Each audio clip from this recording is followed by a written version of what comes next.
Oke, Assalamualaikum warahmatullahi wabarakatuh. Saya Muhammad Syafir Ardiansyah Effendi dengan NIM 43431076. Di sini saya akan menjelaskan atau mempresentasikan tentang Docker Revolusi CloudMin. Jadi yang pertama itu, Docker Revolusi CloudMin itu membawa vertikalitas, efisiensi, dan konsistensi cloud ke dalam lingkungan lokal Anda. Jadi itu slide pertama ini untuk menekankan bahwa Docker adalah bentuk miniatur dari infrastruktur cloud modern. Jadi pesan utamanya itu Docker memungkinkan kita mendapatkan manfaat cloud seperti portabilitas, efisiensi, dan konsistensi. Bahkan ketika berjalan di lingkungan lokal seperti laptop atau server internet.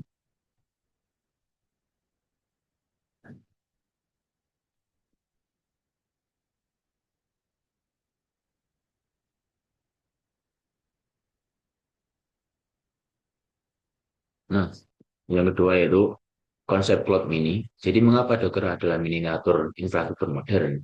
Selain ini itu menjelaskan alasan Docker tersebut disebut dengan cloud mini. Jadi secara teknis itu, Docker adalah platform open source yang mengemas aplikasi berserta seluruh dependensinya ke dalam satu standar yang disebut dengan container. Jadi secara bisnis, Docker memastikan aplikasi berjalan dengan hasil yang sama dimanapun, seperti laptop, server internal, atau cloud public. Jadi masalah klasik seperti berjalan di komputer saya, tapi gagal di server. Nah, masalah-masalah seperti itu bisa dihindari.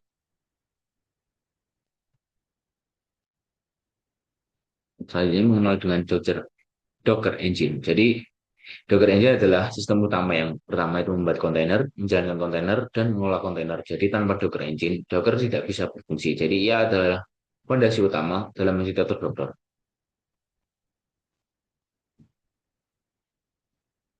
Nah, di sini tuh ada tentang standarisasi pengiriman atau analogi kontainer kapal laut. Jadi konsepnya tuh setiap aplikasi dikemas dengan cara yang sama sehingga proses deploy-nya menjadi konsisten. Jadi artinya tuh tidak perlu konfigurasi ulang di setiap environment, risiko error karena perbedaan sistem menjadi sangat kecil. Jadi standarisasi ini tuh meningkatkan efisiensi tim IT. Nah, analogi dari kontainer kapal laut ini, selain ini menggunakan analogi kontainer pengiriman internasional, jadi kita bisa bayangkan bahwa kontainer baja standar tuh isinya tuh berbeda-beda, tapi sistem pengirimannya tuh tetap sama. Nah, begitu juga dengan Docker. Aplikasi yang dikemas dalam kontainer tuh bisa dipindahkan dari development, testing, dan production tanpa perlu dibongkar ulang. Jadi hasilnya tuh isolasinya bisa sempurna, efisiensi ruang, dan konsistensi dalam sistem tersebut. Nah, keunggulan strategis. Dari slide ini tuh membahas tentang manfaat Docker secara strategis bagi organisasi. Jadi beberapa poin utama itu operasional lebih efisien, resource server lebih optimal, deployment lebih cepat. Jadi biaya infrastrukturnya itu bisa ditekan. Jadi Docker itu menggunakan kernel sistem operasi OS sehingga jauh lebih ringan dibanding virtual machine. Nah, untuk efisiensi resource VM versus Docker di sini tuh sudah dijelaskan bahwa memori RAM virtual machine itu lebih besar dan memori RAM yang bukan Docker itu lebih kecil sekitar 100 MB. Jadi untuk virtual machine itu memiliki guest OS tersendiri dan membutuhkan RAM CPU lebih besar dan proses bootingnya itu lebih lama. Nah, untuk Docker itu tidak memerlukan OS tambahan, bilingan, dan startupnya itu lebih cepat atau sangat cepat lah. Jadi kesimpulannya itu Docker lebih jauh efisien dalam menggunakan resource. Nah, tiga pilar utama di sini tuh ada Docker Image, Docker Container, dan Docker Hub. Nah, apa itu Docker Image? Docker Image itu seperti blueprint aplikasi yang berisi kode, library, dan konfigurasi. Nah, untuk Docker Container itu instansi aktif dari image yang sedang berjalan. Nah, sedangkan Docker Hub itu tempat penyimpanan online untuk berbagi atau mengunduh image. Jadi ketiga komponen itu membentuk ekosistem Docker yang sama. Nah, untuk workflow-nya tuh ada build, ship, dan run. Jadi slide ini tuh menjelaskan siklus kerja Docker. Terdiri dari tiga tahap, yaitu build, itu mengemas aplikasi menjadi Docker image, ship, menggunakan image ke registry atau lokal atau cloud, dan run itu menjalankan kontainer di server manapun. Jadi workflow ini tuh membuat pengembangan menjadi lebih terstruktur dan mendukung continuous development.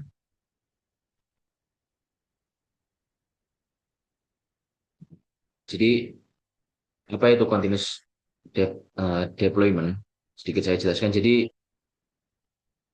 menekankan bahwa Docker mendukung praktek DevOps modern. Jadi karena environment selalu konsisten, maka update bisa dilakukan dengan cepat, resiko kegagalan infrastruktur yang kecil, integrasi antar tim lebih lancar, dan Docker membantu organisasi menjadi lebih kecil. Nah, untuk kecepatan development ini tuh cepatnya seperti 3 detik, bukan menit, namun detik. Jadi slide ini tuh menyoroti keunggulan kecepatan dari Docker tersebut. Kontainer itu dapat berjalan dengan hanya dalam hitungan detik. Jadi kita bisa bandingkan dengan virtual machine yang membutuhkan waktu beberapa menit karena harus melakukan booting OS secara lengkap. Nanti Maka kecepatan ini tuh memungkinkan scaling secara instan saat traffic naik dan respon cepat terhadap kebutuhan sistem. Nah, di sini ada perbandingan, yaitu Docker versus virtual machine. Ini slide ini tuh mengangkum perbandingan keduanya antara virtual machine tuh kita bisa dilihat dengan bahwa virtual machine itu lebih berat, konsumsi resource-nya lebih besar, dan booting-nya itu lebih lemah.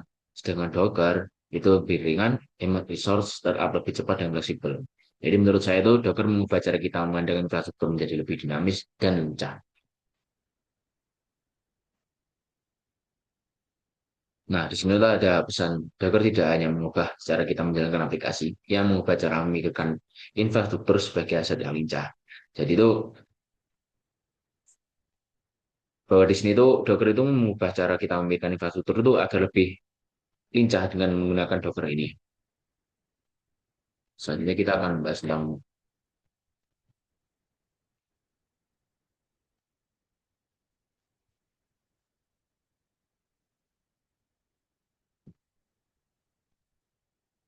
kita membahas tentang bencana digital yaitu website lambat. Nah, mengapa kecepatan di sini itu adalah mata uang di era ekonomi digital? Nah, kita sedikit membahas. Jadi zaman era sekarang tuh atau di era digital seperti ini, jadi kecepatan itu bukan sekedar faktor teknis, tapi sudah menjadi mata uang utama dalam persaingan bisnis online. Jadi maksudnya itu website yang lambat bukan hanya masalah IT, tapi bisa menjadi bencana digital karena langsung berdampak pada pendapatan, reputasi, dan pertumbuhan bisnis. Nah, dampak finansial langsungnya. Jadi pada saat ini tuh kita masuk ke dampak nyata secara finansial. Nah, kita bisa bayangkan bahwa website lambat itu berarti bahwa si user-usernya tuh kurang lebih akan pergi, konversinya akan turun, pendapatannya akan berkurang. Nah, setiap detik keterlambatan loading secara langsung itu dapat mempengaruhi peluang transaksi. Nah, di sini akan ada 40% user abandonment. Nah, seperti itu bisa diartikan bahwa hampir setengah pengunjung akan meninggalkan website jika loadingnya lebih dari 3 detik. Nah, perilaku user modern yang sangat tidak sabar jika website tidak responsif, mereka tidak komplain, namun mereka langsung pergi. Nah, di dunia yang ada di dunia digital itu, pesaing itu hanya berjarak 1 klik. Misal kita menggunakan aplikasi Shopee dan aplikasi itu lemot, akhirnya kita kan tidak sabar. Dengan kita mengencet 1 klik untuk mengalihkan ke aplikasi lainnya seperti Tokped, seperti itu kan bisa pesaingnya itu hanya berjarak dengan 1 klik. Nah, seperti itu.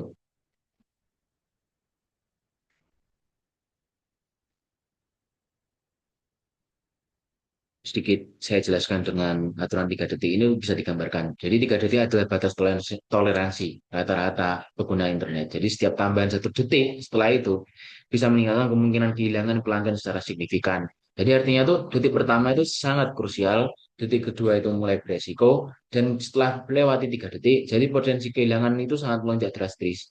Seperti yang saya gambarkan tadi, jika aplikasi Shopee itu lemot, maka kita secara tidak langsung dan pasti itu akan pindah ke aplikasi yang lainnya. Nah, untuk penurunan konversi per detik, dan itu menjelaskan bahwa setiap tambahan 1 detik loading antara 0 hingga 5 detik, itu menurunkan tingkat konversi rata-rata hingga 4,42 detik.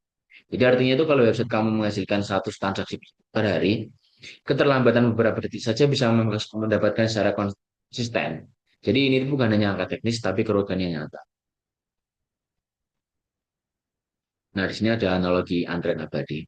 Nah, selain ini itu menggunakan antrian restoran. Jadi kita bisa bayangkan, kita masuk ke restoran yang mewah, tapi tidak ada pelayan yang datang selama 10 menit. Nah, kita tidak akan marah, kita hanya akan pergi. Nah, begitu juga website. User tidak akan protes, namun mereka langsung pindah ke kompetitor yang lain. Jadi website lambat adalah bentuk pelayanan buruk dalam dunia digital. Nah, untuk reputasi dan visibilitas itu apa sih? Nah, kita bisa masuk dampak ke jangka panjang bahwa website lambat tidak hanya kehilangan pelanggan, tapi juga akan merusak reputasi dan website dan visibilitas online. Jadi artinya tuh brand terlihat tidak profesional, kepercayaan menurun, dan ranking di Google ikut terdampak. Nah, untuk hukuman algoritma Google di sini tuh ada 3, seperti penurunan SEO, crawl budget, dan quality score. Nah, Google itu memiliki standar bernama Core Web Vitals. Jadi jika website lambat, maka ranking SEO-nya itu akan turun. Website tenggelam di halaman belakang hasil pencarian dan traffic organiknya pun menurun.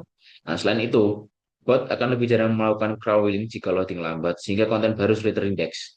Nah, dalam Google Ads, itu landing page-nya itu lambat, menurunkan quality score dan meningkatkan biaya layanan itu terjadi. Jadi, artinya kita membayar lebih mahal untuk hasil yang lebih buruk. Nah,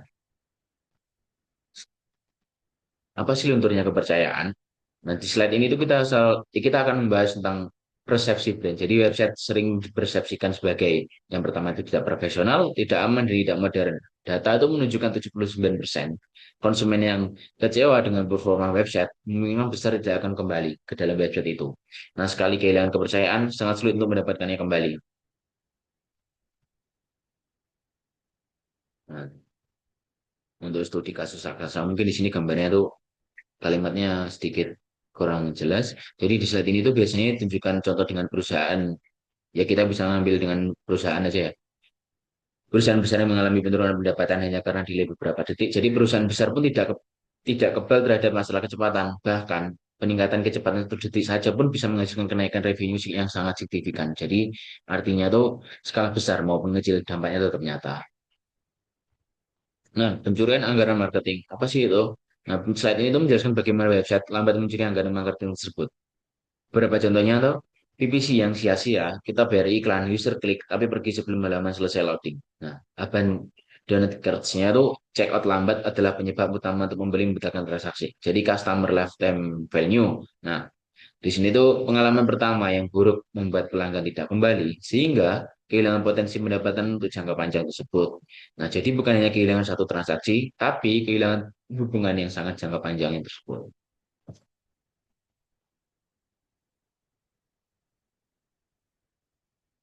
Nah, di sini tuh kenapa sih kecepatan sebagai strategi bisnis? Nah, kecepatan adalah strategi inti dari bisnis digital. Performa websitenya itu menentukan profitabilitas, retensi pelanggan, dan efektivitas marketing. Serta posisi kompetitif. Jadi kesempatan adalah investasi, bukan biaya. Nah, di sini tuh ada kalimat mari amankan aset digital Anda. Nah, di slide penutup itu kita ya, diajaklah untuk bertindak bahwa website adalah aset digital. Jika lambat, aset tersebut kehilangan nilai setiap harinya. Jadi solusinya itu yang pertama bisa mengaudit performa website, optimasi teknis, dan monitoring rutin. Jadi jika website lambat itu sebenarnya memiliki solusi seperti tiga yang telah saya sebutkan tadi. Kurang lebih itu presentasi dari saya. Wassalamualaikum warahmatullahi wabarakatuh.